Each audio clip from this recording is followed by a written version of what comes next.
তোমরা আমাকে শুনতে পাচ্ছ? জি স্যার, শোনা যায় স্যার। আচ্ছা, তাহলে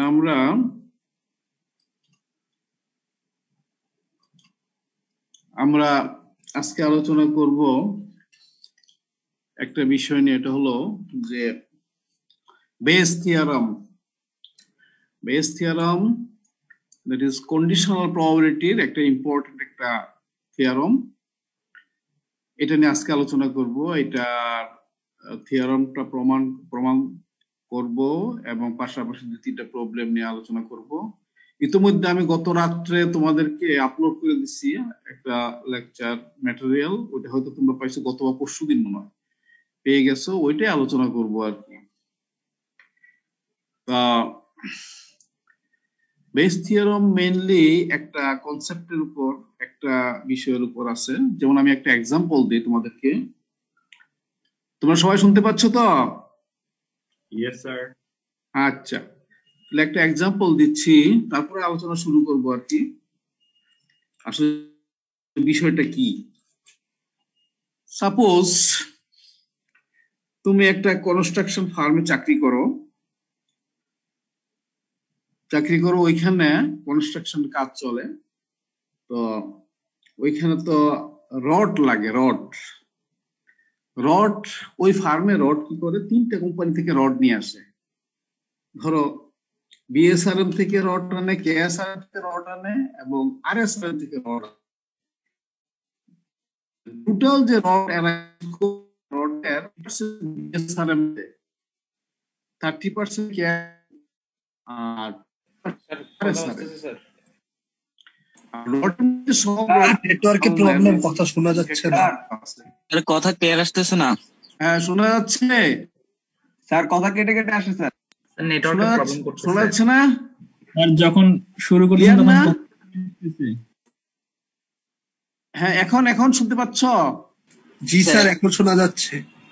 আচ্ছা আচ্ছা, তো আমি যে গল্পটা বলতেছি আর কি, যে একটা কোম্পানিতে একটা ফার্মে তিনটা কোম্পানি তারা রড সাপ্লাই দেয়। বিএসআরএম, কেএসআরএম এবং আরএসআরএম। বিএসআরএম 50% রড দেয়, কেএসআরএম 30% এবং আরএসআরএম 20%।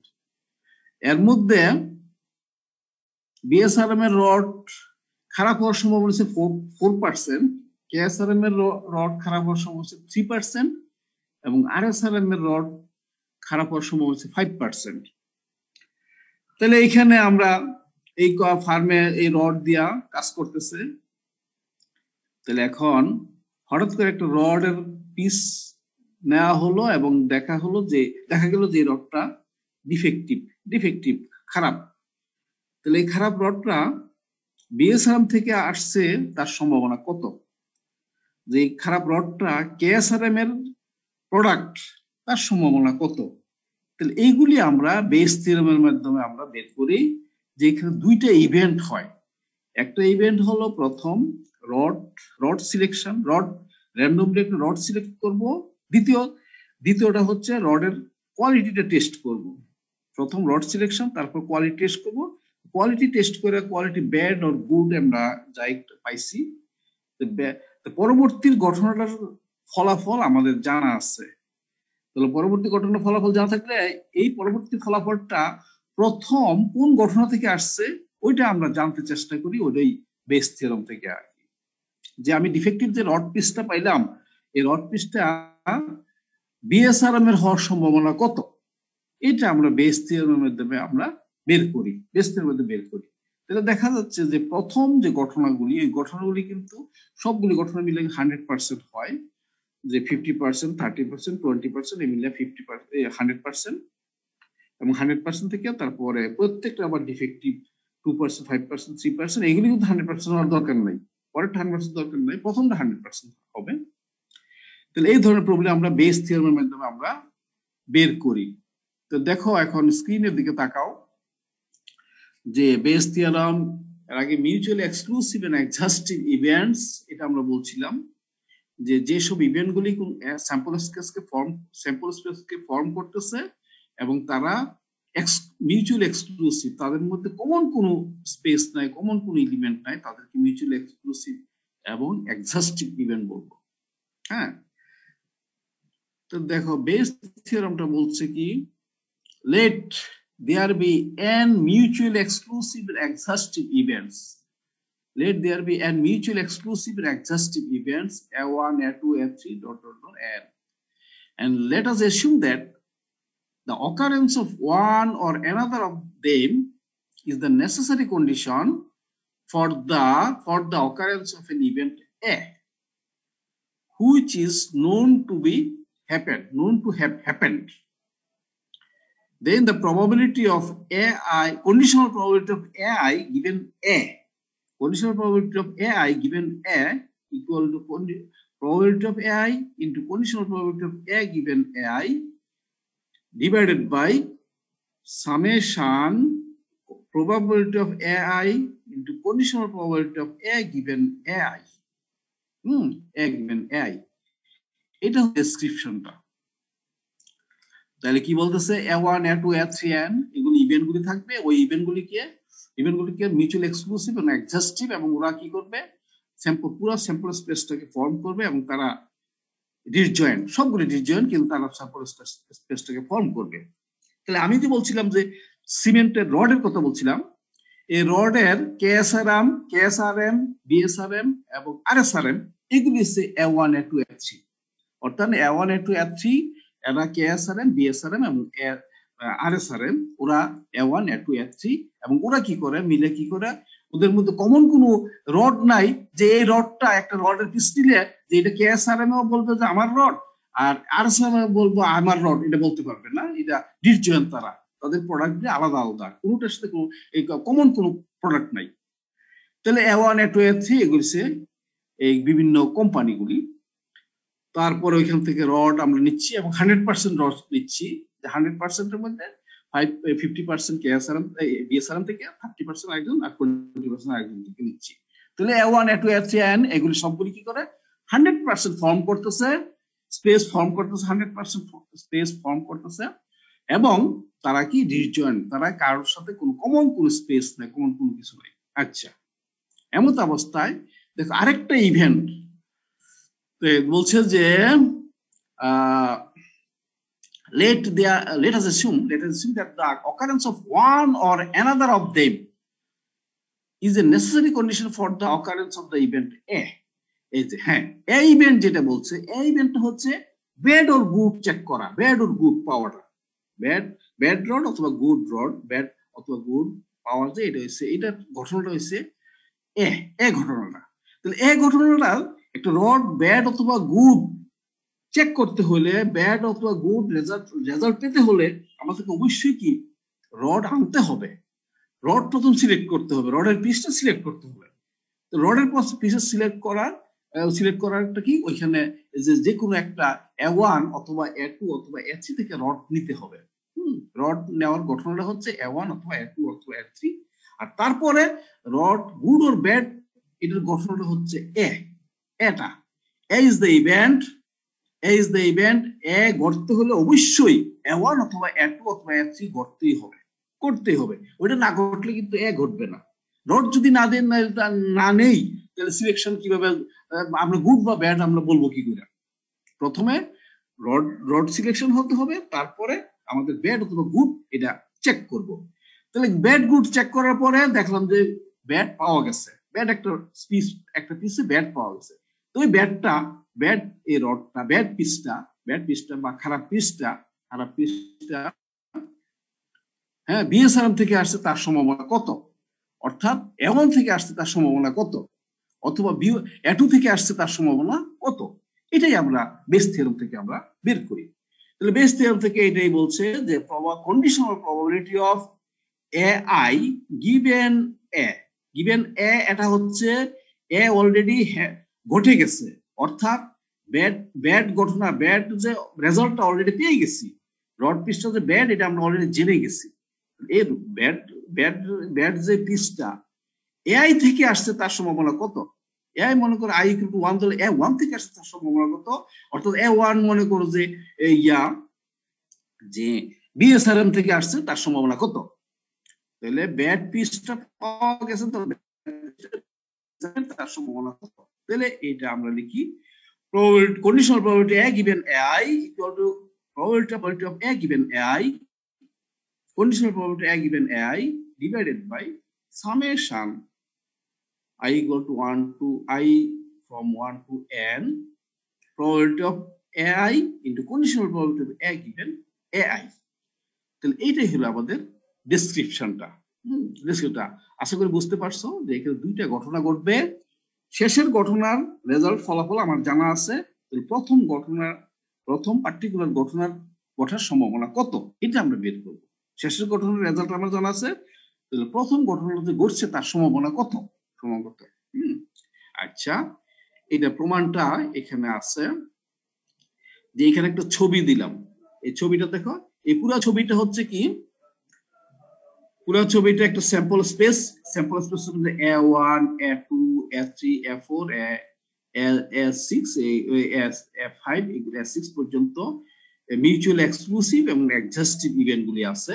অর্থাৎ এগুলি বিভিন্ন company, A1 company A2 company A3 company A4 company, এই বিভিন্ন কোম্পানি মিলে পুরা রড সাপ্লাই দিচ্ছে।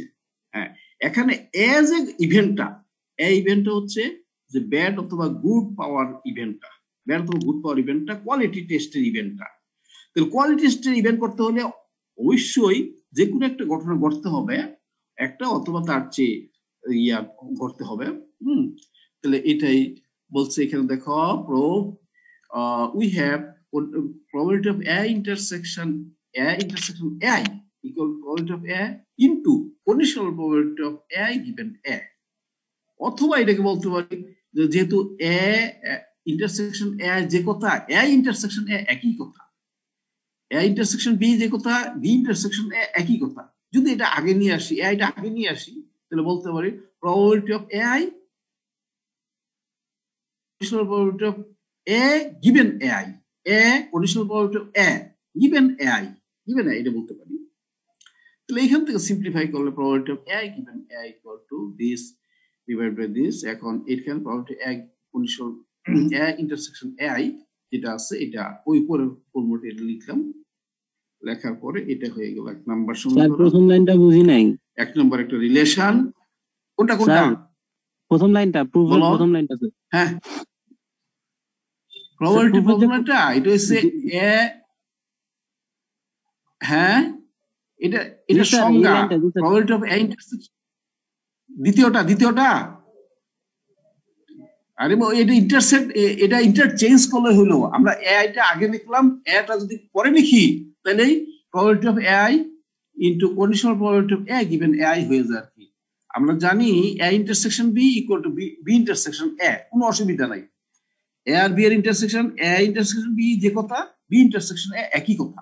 তো এটা আমরা যদি এখন এটাকে যদি A ইন্টারসেকশন A লিখি, তাহলে এখানে probability of AI into conditional probability of A given AI হয়ে যায়। তাহলে এটা যে কথা, এটা একই কথা, এটা একই কথা। এখানে যেহেতু আমরা ইন্টারচেঞ্জ করতে পারি, স্থান বিনিময় করতে পারি, তো স্থান বিনিময় করলে আমরা এটা পাই। তাহলে এখান থেকে আমরা এই রেজাল্টটা 1 পেলাম। এখন দেখো, since the events A1 A2 A3 and are mutually exclusive, তারা যেহেতু মিউচুয়াল এক্সক্লুসিভ হলো, তাদের মধ্যে কোন কমন কোন জায়গা নাই, can occur in the following mutually exclusive events, exclusive forms। একে এই যে ঘটনাটাকে আমরা লিখতে পারি এর, দেখো এই যে ছবিতে দেখো, ছবিটাতে এর মধ্যে কতগুলি পোর্শন আছে। এটা A6 এর একটু পোর্শন পড়ছে, A3 পড়ছে, A4 এর পড়ছে, A5 এর পড়ছে। তাহলে এ কি, এ হচ্ছে এর মধ্যে একটা পোর্শন হচ্ছে A ইন্টারসেকশন A6, এর আরেকটা পোর্শন হচ্ছে A ইন্টারসেকশন A5, আরেকটা পোর্শন হচ্ছে A ইন্টারসেকশন A4, আরেকটা পোর্শন হচ্ছে A ইন্টারসেকশন A3। এখন যদি বলি এর একটা পোর্শন আছে A ইন্টারসেকশন A1, বলতে পারি না? যদি বলি তাহলে A ইন্টারসেকশন A1 হবে একটা নাল সেট, আর অসুবিধা নাই তো। এর একটা পোর্শন A ইন্টারসেকশন A1 বলতে পারি, তবে ওই পোর্শনটা হচ্ছে নাল সেট। আবার এর একটা পোর্শন হচ্ছে A ইন্টারসেকশন A2, তাও বলতে পারি, কিন্তু ওইটা হবে নাল, অসুবিধা নাই। তাহলে এই সবগুলি মিলা এটাই বলছে আর কি। তাহলে এর বিভিন্ন পার্ট, এর বিভিন্ন পার্ট কি, A1 intersection A2 intersection A3 intersection N intersection these are the parts of এর বিভিন্ন পার্ট, এই সবগুলি মিলা হইলো, সবগুলি মিলা হইলো। এখন কিছু কিছু আছে বাইরে, বাইরে থাকলে অসুবিধা নাই, ওই পার্টটা হচ্ছে নাল পার্ট আর কি, যে নাল পার্ট, নাল সেট। আচ্ছা, আর একটা কোশ্চেন আছে স্যার। বলো বলো বলো স্যার আপনি বলতেছেন স্যার এটা হচ্ছে মিউচুয়ালি এক্সক্লুসিভ সবগুলো ঘটনা, স্যার আবার চিত্রের মধ্যে স্যার আপনি নন মিউচুয়ালি কেন দিলেন? হ্যাঁ, মিউচুয়াল এক্সক্লুসিভ তো, এই যে এক্সক্লুসিভ তো, হ্যাঁ আসলে তো এক্সক্লুসিভ তো। A1 A2 A3 A4 A6 তো এক্সক্লুসিভ। এই 6টা ইভেন্ট আছে যে, দেখো A1 A2 A3 A4 A5 A6 এগুলো কিন্তু এক্সক্লুসিভ, এগুলো তো কমন কোনো কিছু নাই। এর সাথে কমন আছে, এ কিন্তু আলাদা ঘটনা। আমি এটা বলতেছি, এটা করতে হইলে ওই ওদের 6টার যে কোনো একটা করতে হবে, অথবা কয়েকটা পার্টও করতে পারে, এটা কিন্তু আলাদা জিনিস, হচ্ছে আলাদা জিনিস। A1 A2 A3 A4 A6 এগুলো হচ্ছে মিউচুয়াল এক্সক্লুসিভ, এদের মধ্যে কমন কোনো জায়গা নাই। হ্যাঁ, তো এর মধ্যে কি হবে, তাদের তাদের তাদের পার্ট মিলা তাদেরকে কিছু মিলা অথবা শুধু একটা থেকে আসতে পারে, অসুবিধা নাই। এটা আর কি।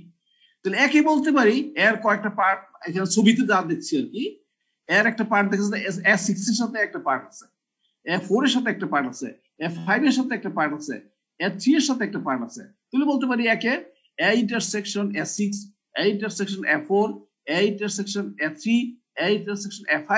এখন A ইন্টারসেকশন A1 ও বলতে পারি, তবে ওইটা কি, ওইটা কিন্তু আসলে নাল সেট।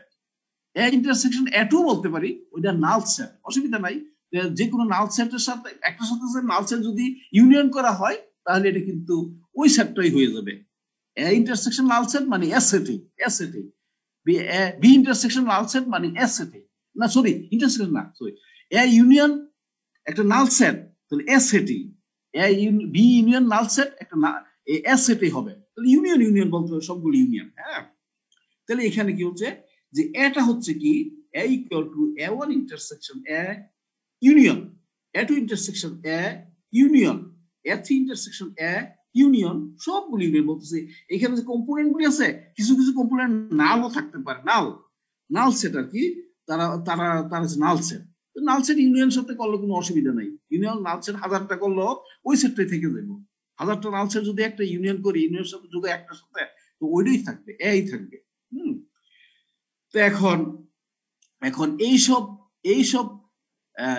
যে A1 intersection A2 intersection A3 intersection A5 N intersection এগুলি কিন্তু সবই মিউচুয়ালি এক্সক্লুসিভ এবং এক্সহাস্টিভ। মিউচুয়াল এক্সক্লুসিভ, তাহলে প্রবাবিলিটি অফ A হবে কত, probability of A union B union C, তাহলে আমরা কি হলো probability of A plus probability of B plus probability of C plus probability of D, এইভাবে যাবে। ইন্টারসেকশন আর কোনো কিছু আসবে না, মিউচুয়াল এক্সক্লুসিভ হলে শুধু probability of A plus B plus C হয়, প্রবাবিলিটি অফ A প্রবাবিলিটি। তাহলে A1 intersection conditional probability of A1 intersection এটা অর্থ হচ্ছে probability of A1 into conditional probability of A given A1.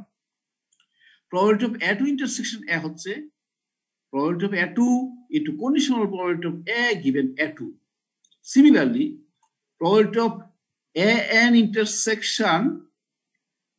intersection A is probability of AN into conditional probability of A given AN. এই ফর্মুলাগুলি problem থেকে মানগুলি বসাই দিলাম, এটা বসাই দিলে আমরা সামেশন আকারে এটা লিখতে পারি। তাহলে probability of A equal to this, এবং এই প্রবাবিলিটির মানটা এখানে বসাই দিলাম, ওই প্রথম একটা বার বসাই দিলাম নিচে। হ্যাঁ, প্রবাবিলিটি এর পরিবর্তে রাখলাম summation from I equal to 1 to n probability of AI into conditional probability of A given AI, conditional probability of A given AI। এটাই আমাদের প্রমাণ, ছোট্ট প্রমাণ, এটা বেস দিয়ে ছোট্ট প্রমাণ। তাহলে এখানে ছবি থেকে তোমরা বুঝতে পারবা যে এখানে A1 A2 A3 এগুলি হচ্ছে বিভিন্ন কোম্পানি, যেসব কোম্পানি থেকে আমি রড কিনতেছি ওই কোম্পানিগুলি কিন্তু মিউচুয়াল এক্সক্লুসিভ এবং এক্সহাস্টিভ হওয়ার অর্থ হচ্ছে তারা পুরা পুরা পুরা তোমার কোম্পানির যে রড তারা সাপ্লাই দিচ্ছে, এই তিনজনই সাপ্লাই দিচ্ছে। হ্যাঁ, তারাই পুরা এসটাকে ফর্ম করতেছে। আর এক্সাস্ট মিউচুয়াল এক্সক্লুসিভ অর্থ হচ্ছে তাদের মধ্যে কোনো কমন কোনো উপাদান থাকবে না, প্রত্যেকটা আলাদা আলাদা ব্র্যান্ড, একটার সাথে একটা মিলবে না। তো মিউচুয়াল এক্সক্লুসিভ এবং এক্সাস্টিভ হচ্ছে কোম্পানিগুলো। এখন পরবর্তীতে তুমি যে রড নিলা, রডটাকে টেস্ট করলা, টেস্ট করে ব্যাড অথবা গুড যেটা পাইলা, এই যে এই ঘটনাটা হচ্ছে পরবর্তী ঘটনা। তো এই পরবর্তী ঘটনা ফলাফল তুমি জানো, পরবর্তী ঘটনা অলরেডি ঘটে গেছে, চেক করা হয়েছে যে ব্যাড পেয়ে গেছো। তো ব্যাড বা গুড পাইতে হইলে প্রথম রড নিতে হবে। তো রড নেওয়ার ঘটনাটাকে A1 A2 A3 বলি। তাহলে দ্বিতীয় ঘটনা ঘটছে, ওই ঘটনাটা প্রথম কোন ঘটনার পরিপ্রেক্ষিতে ঘটছে ওইটা আমরা চেক করি আর কি। হ্যাঁ, যে ব্যাট পাচ্ছে, ব্যাটটা বিএসআরএম এর রড থেকে আসছে, তার সম্ভাবনা কত? ব্যাট পিসটা কেএসআরএম এর থেকে, কোম্পানি থেকে আসছে, তার সম্ভাবনা কত? এই ব্যাট পিসটা আরএসআরএম এর থেকে আসছে, আরএসআরএম এর কোম্পানি থেকে আসছে, তার সম্ভাবনা কত? এটা আমরা বের করি এই ফর্মুলার মাধ্যমে। আমরা বের করি। এটা হচ্ছে বেস থিওরামের ফর্মুলাটা। আশা করি তোমরা বুঝতে পারছো। এখন বলো তো কোনো অসুবিধা আছে কিনা বুঝতে?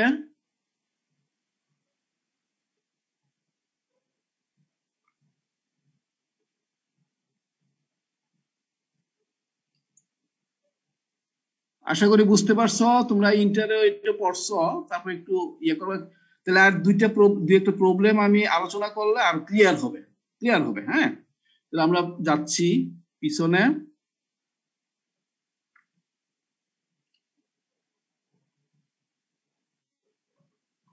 এই যে এখানে কিছু প্রবলেম দিছি, প্রবলেমগুলি এখানে 2 নাম্বার একটা প্রবলেম আছে, 2 নম্বর প্রবলেমটার সলিউশনটা আছে এখানে। দেখো 2 নম্বর প্রবলেমটা একটু পড়ো তোমরা।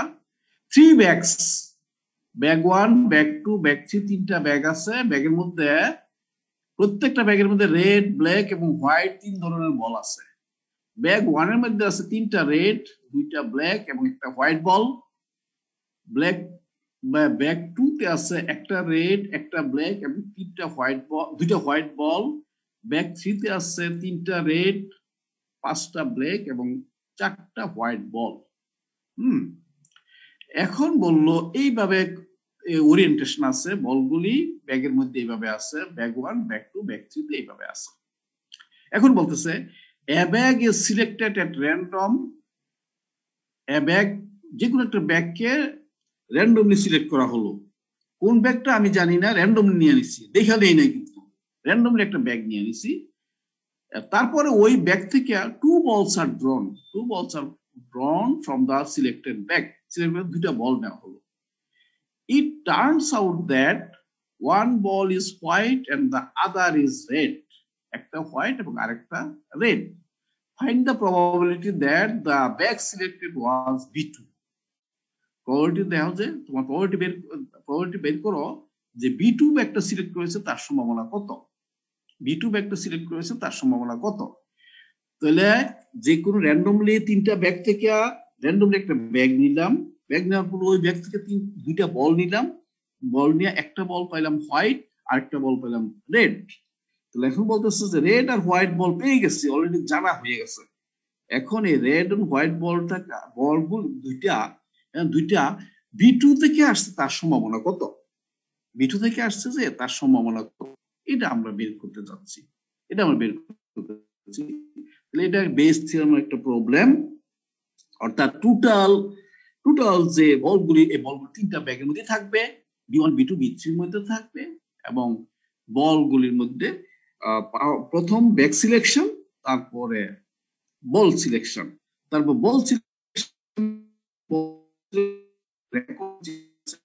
এটা অলরেডি জানা গেছে। এখন এই ফলাফলটার জন্য কোন ঘটনাটা দায়ী, কোন ঘটনা ঘটতে পারে তার সময় আমরা যাচাই করবো। হ্যাঁ, যাচাই করবো। B2 থেকে এই বল 2টা আসছে, তার সম্ভাবনা কত, এটা আমরা বের করবো। B2 থেকে এই বল 2টা আসছে, তার সম্ভাবনা কত, এটা আমরা বের করবো। অথবা B1 থেকে আসছে এই বল 2টা, তার সম্ভাবনা কত, এটা আমরা বের করবো। তাহলে এটা কমপ্লিটলি একটা বেস থিওরামের প্রবলেম। তাহলে এটার সলিউশনটা তোমরা দেখো আছে এখানে। এই যে এখানে দেখো, হ্যাঁ বলগুলি কিন্তু না ব্যাগগুলি কিন্তু B1 B2 B3 bag B1 B2 B3 এই যে ব্যাগগুলি আছে, এই ব্যাগগুলি কিন্তু প্রত্যেকটা ব্যাগই র্যান্ডমলি নিলে, যে কোনো একটা ব্যাগ যদি র্যান্ডমলি নেই প্রত্যেকটা ব্যাগ আসার সম্ভাবনা হচ্ছে 1/3 তিনটা ব্যাগই একই ধরনের। এরকম বলে নাই যে একটা ব্যাগ বড়, একটা ব্যাগ ছোট, একটা ব্যাগ মাঝারি, এরকম বলে নাই। তাহলে আমরা ধরে নিচ্ছি তিনটা ব্যাগে আসার সম্ভাবনা সমান, তিনটা ব্যাগ আসার সম্ভাবনা সমান। Let B1 B2 B3 be the event of selecting bag 1 bag 2 bag 3. তাহলে probability of B1 equal to কত? 1/3. Probability of B2 equal to 1/3. Probability of B3 is 1/3. তাহলে এটা 1/3 পাওয়া গেল। তারপর কি, লেট আরেকটা ইভেন্ট কি আমরা ডিফাইন করি, late A be the event of getting a white and a red ball. এ হচ্ছে একটা ইভেন্ট, যে ইভেন্টটা কি বলতেছে, এটা একটা হোয়াইট একটা রেড বল আসার ঘটনা হচ্ছে এক ঘটনা, একটা রেড একটা হোয়াইট বল আসার ঘটনাটা হচ্ছে এক ঘটনা। তাহলে conditional probability of A given B1, হ্যাঁ B1 অলরেডি ঘটে গেছে, এমত অবস্থায় এক ঘটার সম্ভাবনা কত? B1টা কি? B1টা হচ্ছে ব্যাগ 1। তো ব্যাগ 1 এর মধ্যে কয়টা বল আছে দেখো, ব্যাগ 1 এর মধ্যে একটু দেখো ইয়ে করে, এখানে দেখো ব্যাগ 1 এর মধ্যে টোটাল আছে বল আছে 3টা, 2টা 5টা, 6টা বল আছে, টোটাল 6টা বল আছে। তাহলে ব্যাগ 1 যদি ব্যাগ 1 থেকে 2টা বল কত ভাবে আসতে পারে? তাহলে বল আছে 6টা, 2টা বল কত ভাবে নিতে পারি? 62 ভাবে গ্রুপ করা যেতে পারে। টোটাল 6টা বল, চলো 2টা করে 62 উপায়ে আমরা মোট কম্বিনেশন করতে পারি 62। আচ্ছা 62 কার ক্ষেত্রে? ব্যাগ 1 এর ক্ষেত্রে। ব্যাগ 2 ব্যাগ 3 আমরা চিন্তা করি, ব্যাগ 1 এর ক্ষেত্রে ব্যাগ 1 এর 6টা বল আছে, 6টা বল থেকে 6টা থেকে 2টা করে কত 62 ভাবে আমরা গ্রুপ করতে পারি। আচ্ছা এখন বলতেছে ব্যাগ 1 থেকে একটা হোয়াইট এবং একটা হোয়াইট এবং একটা রেড বল। তাহলে একটা রেড বল আসার সময় একটা রেড বল কত ভাবে আসতে পারে? 3C1 ভাবে।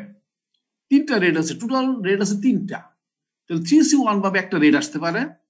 আর হোয়াইট আসতে পারে কত? 1C1 ভাবে একটা হোয়াইট আসতে পারে। তো 2টা বল কিন্তু আসছে, একটা হোয়াইট আর একটা রেড। তো রেড আসছে 3C1 ভাবে আর হোয়াইট আসবে 1C1 ভাবে।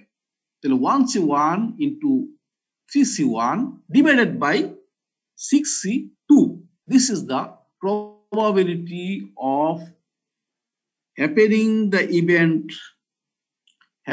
event A when B1 is already happened. যখন B1 অলরেডি ঘটে গেছে, অর্থাৎ B1 ব্যাগটা যখন অলরেডি পাওয়া গেছে, জানা গেছে যে B1 ব্যাগ আমাদের জানা আছে, তখন একটা রেড একটা হোয়াইট আসার সম্ভাবনা হচ্ছে এটা যে 3C1 into 1C1 divided by 6C2 3C1 into 1C1 divided by 6C2। এটাই লিখছি আর কি, এটাই লিখছি কি যে B1 অলরেডি জানা গেছে যে B1 ব্যাগটা লিখছি, B1 ব্যাগ থেকে এক ঘটার সম্ভাবনা হবে। এক ঘটনাটা কি? এক ঘটনা হচ্ছে একটা হোয়াইট এবং একটা রেড বল ঘটনা। তাহলে একটা হোয়াইট আসতে পারে 1C1 ভাবে, একটা রেড আসতে পারে 3C1 ভাবে, আর টোটাল গ্রুপিং হচ্ছে কত? 6C2। তাইলে আমরা পাচ্ছি 1/5। তাহলে conditional probability of A given B1 equal to 1/5। একইভাবে conditional probability of A given B2 এটা হচ্ছে 1/3। Conditional probability of A given B3 এটা হচ্ছে 2/11।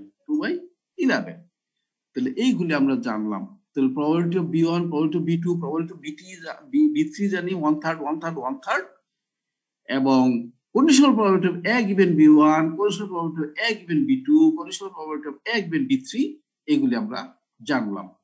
তখন এখন বেস থিওরাম আমরা অ্যাপ্লাই করলাম যে A অলরেডি হ্যাপেন, অর্থাৎ অলরেডি একটা হোয়াইট এবং একটা রেড অলরেডি পাওয়া গেছে।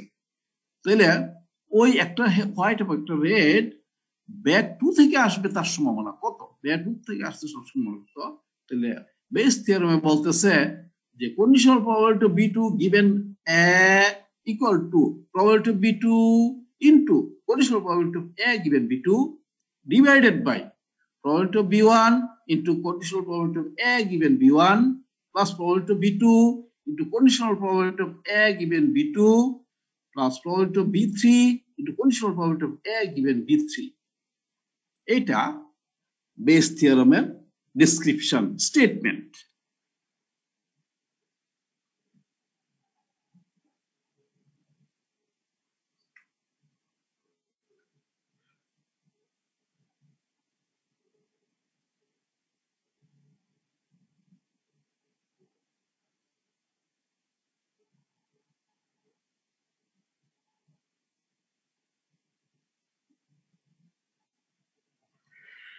তাহলে তোমরা দেখতে পাচ্ছ এখানে শুধু মানগুলি বসাই দিছি, মানগুলো বসাই দিয়ে আমরা এই রেজাল্টটা পেয়ে গেছি। রেজাল্ট পেয়ে গেছি।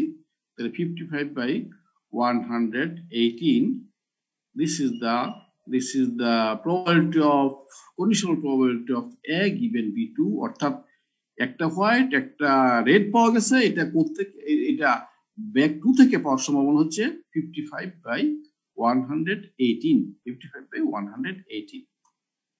হ্যাঁ, এটা হচ্ছে ইয়েটা। তারপরে আশা করি বুঝতে পারছো সবাই।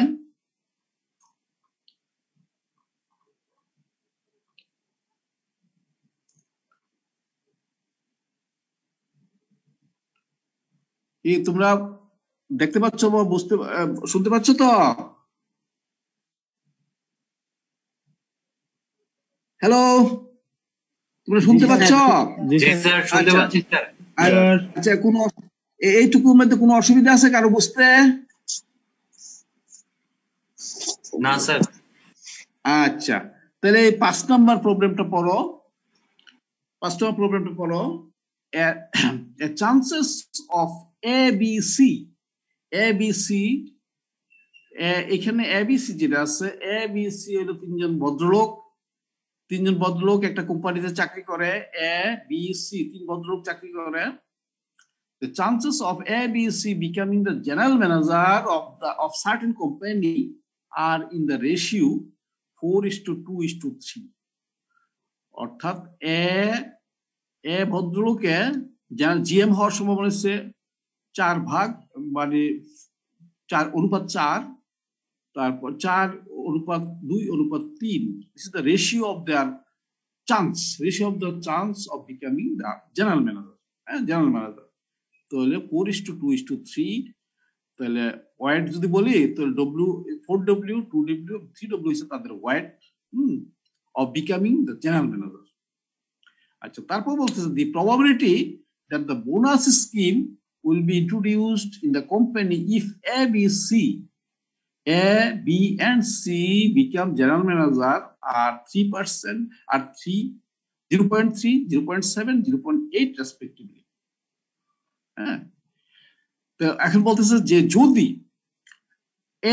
যদি ম্যানেজার হয়, ভদ্রলোক যদি ম্যানেজার হয় তাহলে বোনাস পাওয়ার সম্ভাবনা হচ্ছে 30%। বি ভদ্রলোক যদি ম্যানেজার হয় তাহলে বোনাস পাওয়ার সম্ভাবনা হচ্ছে 70%। সি ভদ্রলোক যদি ম্যানেজার হয় তাহলে বোনাস পাওয়ার সম্ভাবনা হচ্ছে 80%। এরকম যে সি ভদ্রলোক খুবই উদার। উনি যদি ম্যানেজার হন তাহলে অতি শীঘ্রই আমরা চান্স আছে বেশি, 80% চান্স আছে আমরা বোনাস পাবো। আর এ ভদ্রলোক হলে খুব কম চান্স, 30% চান্স আছে বোনাস পাওয়ার। আচ্ছা, if the bonus scheme is introduced, দেখা গেল যে ওই কোম্পানিতে বোনাস অলরেডি চালু হয়ে গেছে। তাহলে বোনাস চালু হয়ে গেছে। If the bonus scheme is introduced, what is the probability that A has been appointed as general manager? The bonus already পাওয়া গেছে, বোনাস অলরেডি চালু হয়ে গেছে। তাহলে এই বোনাসটা এ ম্যানেজার হয়েছে তার পরিপ্রেক্ষিতে পাওয়া গেছে, তার সম্ভাবনা কত? এ ভদ্রলোক প্রমোশন পাইছে তার পরিপ্রেক্ষিতে আমি বোনাসটা পাইছি, তার সম্ভাবনা কত? এটা আমরা বের করব। তাহলে কি দেখো, দুইটা ঘটনা। একটা ঘটনা হয়েছে তাদের তিনজনের যে কোনো একজন ম্যানেজার হবে। সবাই ম্যানেজার হবে না, একজন জিএম হবে। তাহলে একজন জিএম হবে, বলছে কার চান্স কতটুকু। একজনের যদি একজনের একজনের এখানে দেখো সবগুলি যদি 100% ধরো, 100% ধরলে তাহলে এই যে কি হবে 4:2:3 ভাবে 3 ভাগে তাদের রেশিওটা আর কি, তাদের চান্সটা রেশিওটা 4:2:3। এখন বলতেছে যে এ বি সি তারা ম্যানেজার হইলে, এ যদি ম্যানেজার হয় তাহলে 30% সম্ভাবনা আছে সবাই বোনাস পাবে, বি ম্যানেজার হলে 70%, আর সি ম্যানেজার হইলে 80% চান্স আছে বোনাস পাওয়ার। কিন্তু দেখা গেল যে বোনাস কিছুদিন পরে দেখা গেল যে বোনাস অলরেডি চালু হয়ে গেছে, বোনাস পাইতে সবাই বোনাস পাইতেছে। এখন এই বোনাসটা এ ম্যানেজার হওয়ার প্রেক্ষিতে যে বোনাসটা চালু হচ্ছে তার সম্ভাবনা কত? এ ম্যানেজার হওয়ার, এ ভদ্রলোক ম্যানেজার হওয়ার প্রেক্ষিতে বোনাসটা চালু হয়ে তার সম্ভাবনা কত, এটা আমরা বের করবো। হ্যাঁ, তাহলে পরের ঘটনাটা ঘটে গেছে, তাহলে প্রথমটার সম্ভাবনা কত, যেহেতু পরেরটা অলরেডি ঘটে গেছে। তাহলে এটা একটা কন্ডিশনাল প্রবাবিলিটি, আমরা বের করব conditional probability of A given that bonus program already happened, bonus scheme already introduced। তাহলে এটা একটা বেস থিওরামের প্রবলেম। তো দেখো কিভাবে আসছে প্রবলেমটা, ডেসক্রিপশনটা দেখো। এই যে লেট, যেহেতু 4:2:3 বলছে, late 4W, 2W, 3W be the probabilities of becoming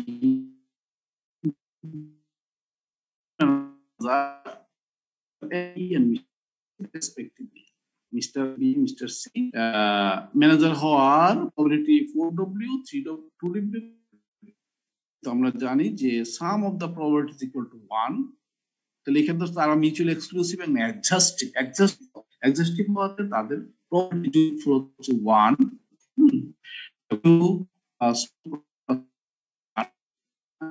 sum of the probability is equal to 1, W equal to by 9, W equal to 1 by 9। The probability of A কত? Probability of A 4 by 9, 4 into 1 by 9, 4 by 9, probability হচ্ছে 2 by 9, 3 by 9। বলতে পারি যে এ ভদ্রলোকের ভদ্রলোক manager সম্ভাবনা আছে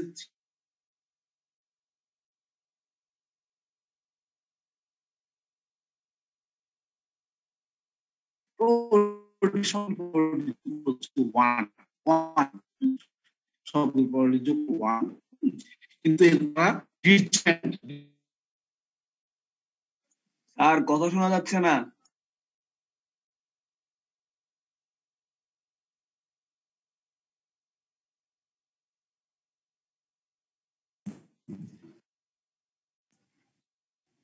sir কিছু বলতেছে?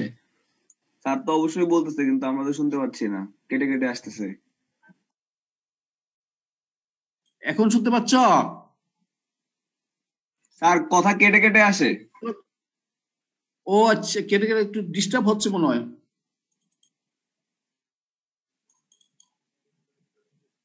হ্যাঁ, এখন শুনতে পাচ্ছ? জি স্যার। আচ্ছা, তাহলে এটা এই যে ছবিটা দেখো, আমি কিন্তু আগেও সাপ্লাই দিচ্ছি তোমাদেরকে। দেখো এটা এখানে কথাটা হলো এটাই যে probability of A equal to this, probability B equal to this, probability C equal to this. Let B naught be the event of introducing bonus. Introducing bonus এর ইভেন্ট হচ্ছে B naught। তাহলে A ম্যানেজার হলে B naught ঘটার সম্ভাবনা হচ্ছে 30%।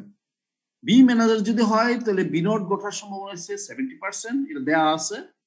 C যদি manager হয় B naught ঘটার সম্ভাবনা হচ্ছে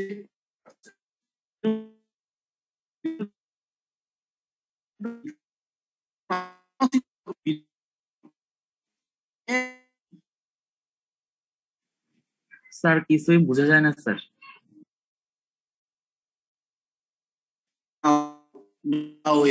তার কথা বোঝা যায় না স্যার। হ্যালো স্যার, দেখা যাচ্ছে। হ্যাঁ স্যার কথা কেটে কেটে আসতেছে এখানে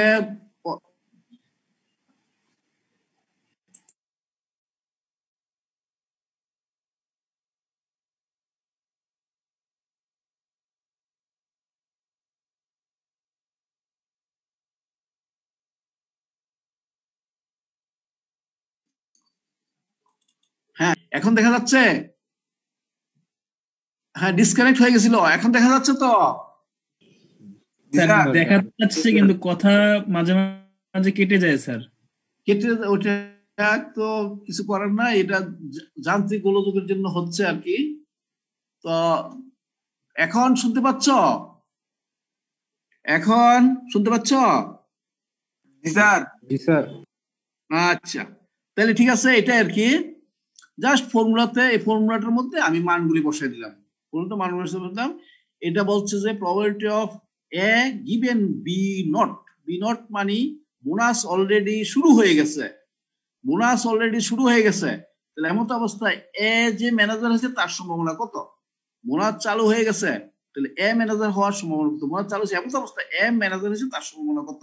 তাহলে এটা probability of A into conditional probability B given A, B not given A divided by probability of A B not given A, B, C এটার জন্য পার্ট এগুলো সবগুলি, তো এগুলো বসাই দিচ্ছি, এগুলো বসাই দিয়ে আমরা পাইছি যে যে probability of conditional probability of A, conditional probability of A given B not, conditional probability of A given B not equal to 0.24 অর্থাৎ 24%। বোনাস চালু হচ্ছে, বোনাস চালু হয়ে গেছে অলরেডি। তাহলে এমন অবস্থায় যে বি ম্যানেজার হওয়ার পরিপ্রেক্ষিতে বোনাস পাচ্ছে তার সম্ভাবনা কত? বি ম্যানেজার হচ্ছে, বি ভদ্রলোক প্রমোশন পাইছে, তার পরিপ্রেক্ষিতে আমরা বোনাস পাচ্ছি, তার সম্ভাবনা হচ্ছে 24%। হ্যাঁ তাহলে এখন তুমি চেক করতে পারো যে বি ম্যানেজার হওয়ার পরিপ্রেক্ষিতে বোনাস পাচ্ছে তার সম্ভাবনা হচ্ছে 24%। না সরি, এ ম্যানেজার হচ্ছে, স্যার এ ম্যানেজার হচ্ছে, হ্যাঁ বলো স্যার 4 ইন্টু 0.3 1.2 2 ইন্টু 0.7 1.4, তাহলে স্যার আর একটু বড় হওয়ার কথা না ভ্যালুটা? বা 3 ইন্টু 0.8 হচ্ছে 2.4, 3 ইন্টু 0.8 ইন্টু 3 to 0.8 0.24 না 24 তো না 2.4 হওয়ার কথা স্যার। ও এটা 2. আচ্ছা 0.2.4 আচ্ছা ও 3/4 খাইছে, ও ভুল হয়েছে, এটা মনে হয় এটা, ও হ্যাঁ হ্যাঁ ঠিক বলছো তোমরা। স্যার একটু এদিকে নিয়ে আসলেই হবে। না না এটা কি জানো, এটা আমার ভুল হয়েছে, তো ডেসক্রিপশনে বলেছে। হ্যাঁ আমিও চিন্তা করতেছিলাম এত তো হওয়ার কথা না, এটা বলেছে কি জানো, ওই যে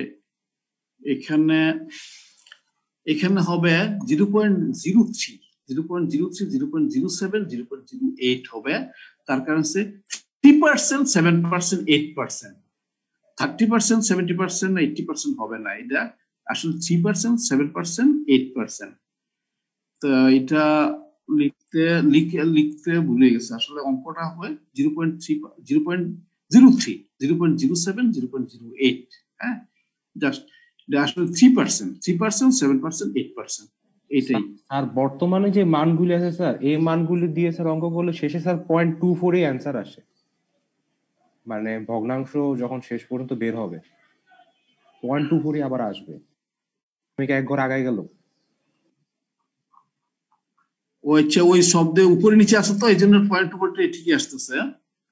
স্যার 1.2 আর 5 দিয়ে করলেও 0.24 অ্যান্সার আসবে। আচ্ছা তাইলে তাইলে তাইলে এখন কি করে, এটা যে 0.3 দিলে এখান থেকে নিচের ইয়ের মধ্যে একটু ভুলেছে আর কি। এখানে হবে 1.2 হবে 1.4 হবে 2.4 হবে, তাই তো? হ্যাঁ আর এটা উপরটাও হবে 1.2 হবে, তাই তো? এইটার মধ্যে ভুল হয়েছে, এটার মধ্যে ভুল হয়েছে তোমাদের। আমি বলি এখানে এই পরের তিনটা যে লাইন আছে, তিনটা লাইন একটু বলেছি। এটা হবে 1.2 1.2 1.4 2.4, তার রেজাল্ট একই আসবে, রেজাল্ট একই আসবে। রেজাল্ট একই আসবে। তাহলে ওনার 3% ধরো 30% ধরো, এখন 3% উপরে তো রেশিও ঠিকই থাকতেছে, তো যার জন্য অসুবিধা নাই। তাহলে এই তিনটা লাইন তোমরা ইয়ে করে লিখো আর কি। আমি তো হয়তো তাড়াহুড়ো করে লিখছি, যার জন্য ইয়ে হয়ে গেছে আর কি, পয়েন্টগুলি বাদ করে গেছে। এটা কারেকশন নিয়ে নিবা।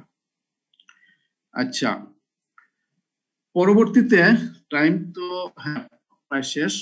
পরবর্তীতে ওই আরেকটা অঙ্ক, লাস্ট অঙ্কটা, এটাকে বলতেছে তিনটা পাত্র আছে, আর্ন আছে, U1 U2 U3, তিনটা পাত্র আছে। তিনটা পাত্রের মধ্যে white red green, white red green, white red green, এভাবে বিভিন্ন বিভিন্ন বল আছে, বিভিন্ন কালারের বল আছে আর কি। তো একই ধরনের অঙ্ক, যে তিনটা পাত্র আছে, তিনটা পাত্র র্যান্ডমলি একটা পাত্র থেকে একটা বল নেওয়া হলো। একটা বল না, ওয়ান হোয়াইট ওয়ান, দুইটা বল নেওয়া হলো। এই দুইটা বলের মধ্যে একটা হোয়াইট এবং একটা গ্রিন আসার সম্ভাবনা কত? ওই আগের মতোই, একটা গ্রিন একটা হোয়াইট আসার সম্ভাবনা কত, একই প্রবলেম। তাহলে প্রথম পাত্রটার মধ্যে আছে একটা হোয়াইট, দুইটা রেড, তিনটা গ্রিন। দ্বিতীয় দুইটা হোয়াইট, একটা রেড, একটা গ্রিন। তৃতীয় পাত্রের মধ্যে আছে চারটা হোয়াইট, পাঁচটা রেড এবং তিনটা গ্রিন। এমত অবস্থায় দুইটা বল, র্যান্ডমলি দুইটা বল, যে কোনো একটা পাত্র নেওয়া হলো র্যান্ডমলি, ওই পাত্র থেকে দুইটা বল নেওয়া হলো। এই দুইটা বলের মধ্যে একটা হোয়াইট এবং একটা গ্রিন আসার সম্ভাবনা কত? তো আগের মতোই বা নাম্বার 1 এর মতোই একই প্রবলেম। তাহলে এখানেও যেহেতু পাত্র সম্বন্ধে কিছু বলা হয় নাই, পাত্রগুলি যে কোনো একটা পাত্র আসার সম্ভাবনা, র্যান্ডমলি পাত্র নিলে যে কোনো একটা পাত্র আসার সম্ভাবনা হচ্ছে 1/3। U1 আসার probability 1/3, U2 আসার probability 1/3, U3 আসার probability 1/3, কম বেশি হবে না। তাহলে এমত অবস্থায় A is the event of getting one white and one green ball. তাহলে one green ball, তাহলে এই যে A গঠনের সম্ভাবনা কত? Conditional probability of A given U1, তাহলে U1 টা অলরেডি ঘটে গেছে, এমত অবস্থায় A ঘটার সম্ভাবনা কত? তাহলে A ঘটার সাথে এর মধ্যে দুইটা বল, কয়টা বল আছে? একটা, দুইটা, তিনটা, চারটা, পাঁচটা, 6টা বল আছে। তাহলে 62 দিয়ে ভাগ করতেছে কারে? 1C1 3C1 কে। 1 হচ্ছে হোয়াইট, একটা হোয়াইট, তাহলে 1C1 ভাবে একটা হোয়াইট আসতে পারে। আর গ্রিন আছে তিনটা, তাহলে 3C1 ভাবে একটা গ্রিন আসতে পারে। তাহলে একটা হোয়াইট একটা গ্রিন আসতে পারবে, এটা 1C1, এটা 3C1 হবে। তাহলে 1C1 into 3C1 divide by 62। অনুরূপ ভাবে সেকেন্ড যে আর্ন আছে, সেকেন্ড পাত্রটা চারটে বল আছে, চারটে বল তো 4C2, নিচে 4C2 হবে। আর হোয়াইট আসবে কত ভাবে? 2C1 ভাবে। আর গ্রিন আসবে 1C1 ভাবে। এটা 1C1 ভাবে, 2C1 1C1 আর 4C2। সিমিলারলি লাস্ট পাত্র যেটা আছে, এটার মধ্যে টোটাল এলিমেন্ট আছে 1 2 3 কতটা আছে? 12টা।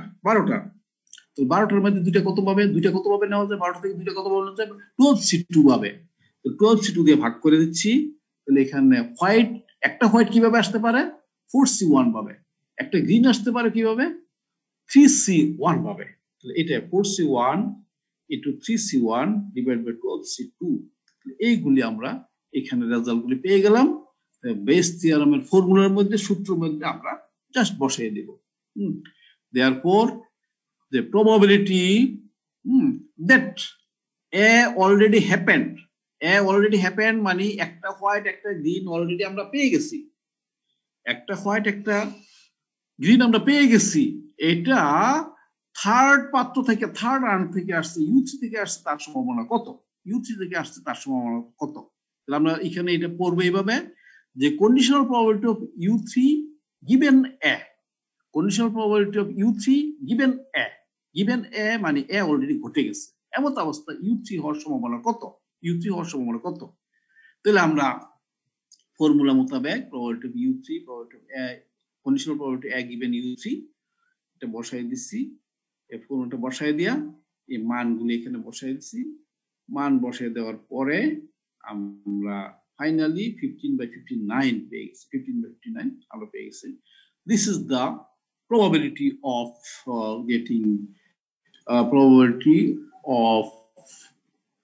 getting one white and one green ball from U3. U3 থেকে একটা হোয়াইট একটা গ্রিন বল পাওয়ার সম্ভাবনা আছে কত? 15/59। তাহলে এইভাবে আমরা প্রবলেমগুলি সলভ করব। তাহলে দুই ধরনের ইভেন্ট থাকবে। শেষের ইভেন্টটা অলরেডি ঘটে গেছে, এমন অবস্থা প্রথম ইভেন্টটা ঘটার সম্ভাবনা কত? এটা আমাদের কাজ।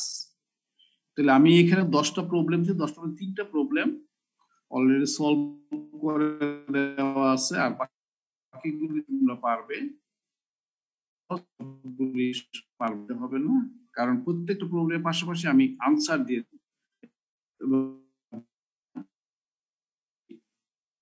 দেখে নিও, চেক করে নিও। যেমন 8 প্রবলেম দেখো,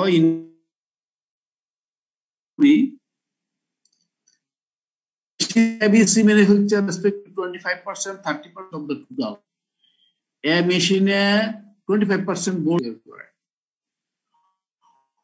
Of their products, 5% board এর 5% হচ্ছে 4% হচ্ছে 2% এটি board পাওয়া যাচ্ছে। থাকে আর কি, সচরাচর থাকে আর কি। ওরা কোম্পানি বলে দেয় যে আমার প্রোডাক্টের মধ্যে 2% আপনি খারাপ পেতে পারেন, 2%। আমার 2% আর 5%। তো এমত অবস্থায় র্যান্ডমলি একটা বোর্ড নেওয়া হলো এবং এই বোর্ডটা দেখা গেল ডিফেক্টিভ। তাহলে এই বোর্ডটা মেশিন অ্যাপ প্রডিউস করছে তার সম্ভাবনা কত? তো এটা একটা ইয়ার প্রবলেম, এটা একটা বেস থিওরামের প্রবলেম, যে প্রোডাক্ট যেটা পাইছি প্রোডাক্টটা খারাপ প্রোডাক্ট পাওয়া গেছে। তাহলে এখন এই খারাপ প্রোডাক্টটা এ থেকে আসছে তার সম্ভাবনা কত? খারাপ প্রোডাক্টটা বি থেকে আসছে তার সম্ভাবনা কত? খারাপ প্রোডাক্টটা সি থেকে আসছে তার সম্ভাবনা কত? সি মেশিন থেকে আসছে তার সম্ভাবনা কত? তাহলে এইগুলি সবগুলি বেস থিওরামের প্রবলেম। আমরা বেস থিওরাম অ্যাপ্লাই করে এগুলি ইজিলি আমরা বের করতে পারি। তাহলে প্রবলেমগুলি পড়লে বুঝতে পারবা যে কোনটা বেস থিওরামের আওতাভুক্ত। সুন্দর ইন্টারেস্টিং কিছু প্রবলেম আছে, এগুলি পড়লে ইন্টারেস্ট পাবা এবং তোমরা সলভ করে আমার সলিউশনের সাথে করে দেখবা, কম্পেয়ার করে দেখবা কারেক্ট হয়েছে কিনা, রেজাল্ট মিলছে কিনা। তাহলে আশা করি তোমরা সবগুলি প্রবলেম আজকে বা কালকের মধ্যে সবগুলি প্রবলেম সলভ করে ফেলবা। তাহলে এইগুলি হলো আপাতত আমাদের প্রবাবিলিটি থিওরির ডিসকাশন। প্রবাবিলিটি থিওরির মধ্যে প্রথম কিছু বেসিক কথা বললাম, আর আজকে বেস থিওরাম নিয়ে আলোচনা করলাম। কন্ডিশনাল প্রবাবিলিটি বেস থিওরাম নিয়ে আলোচনা করলাম।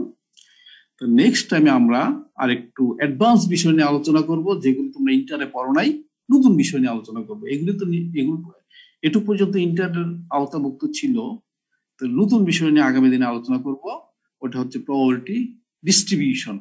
খুব ইম্পর্টেন্ট একটা বিষয়, আগামী দিন এটা নিয়ে আলোচনা করব। তো এই পর্যন্ত যে 2টা সেট অফ প্রবলেম দিছে এগুলো সলভ করে আমার গিভেন আনসারের সাথে কম্পেয়ার করে দেখো মিলছে কিনা, বিভিন্ন বইয়ের হেল্প নিয়ে। তো আজকে এখানে আমি আমার বক্তব্য বা লেকচার শেষ করতে যাচ্ছি। সবাই ভালো থাকো, আবার দেখা হবে ইনশাল্লাহ বুধবার দিন ইনশাল্লাহ আবার নেক্সট ক্লাসে আমরা মিট করব। তো সবাই ভালো থাকো, সুস্থ থাকো এবং নিরাপদে থাকো। আল্লাহ হাফেজ।